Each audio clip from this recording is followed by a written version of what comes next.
Marin walked into the wind and felt it gently push back. A few more steps, and she'd be at the edge of the cliff. Her focus was on the thistle, the prickly green plants that crunched beneath her feet. What would happen to these plants during the years of night? Would they wither and die? Or would they simply lie dormant, waiting for the first rays of sunlight to peek up from the horizon? She had asked those who had been through this before, but they refused to discuss it. No one talked about the night, even though it was almost upon them. She stopped near the precipice. The water below was dark, almost black, and it stretched everywhere, like a liquid version of the sky. In the last year, as the sun had begun its final descent, the water had gone from blue-green to iridescent blue, and from there it grew steadily darker. A hint of its fluorescence remained, but now it provoked a shiver instead of a smile. Marin took a deep breath of the cold sea air. When the sun vanished, it would get even colder. Everything would freeze. At least, that's what people at school said. In any case, by the time that happened, she'd be long gone, along with everyone else in bliss. Only the buildings would remain, silent and empty, entombed in ice. The wind flung Marin's wavy black hair into her face. She was smaller than other girls her age, but she was stronger than most. Her arms and legs were long and well-muscled, the product of years spent climbing, hiking, and sailing. She had honey-coloured eyes, long lashes, and bronze skin, a striking combination which she inherited from her mother. Her clothing, however, was plain and purely functional: waxed canvas pants, a raw denim shirt, and leather boots. "Has the tide turned yet?" Marin spun at the unexpected voice. She had been waiting for her friend Line, but instead she saw Palan, a frail man with paper-thin skin and a bald head marked with brown sunspots.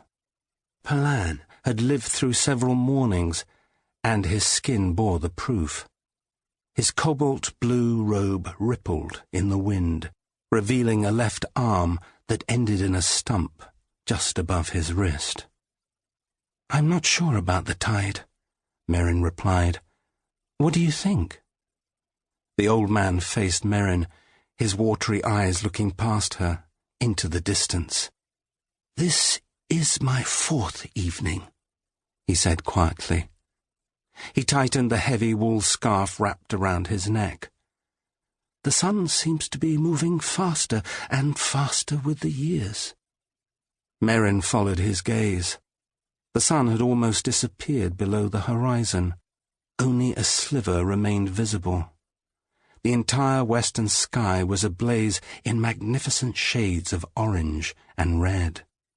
A few degrees more and the sun would vanish completely, plunging the island into darkness for the next 14 years. They said this would happen soon, perhaps in a matter of days.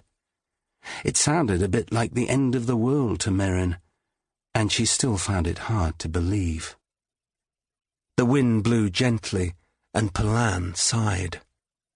"It saddens me that I will never see this place again. When I leave here, I expect I won't return." Marin reached out and touched his arm. The old man turned away from the sea, back toward the island's interior, and grasped her hand. "I've heard movement in the forest," he whispered. "What do you mean?" asked Marin, worried that Palan may have become lost in his mind. Palan gripped her hand tighter, but did not reply. A muffled shout rang in the distance.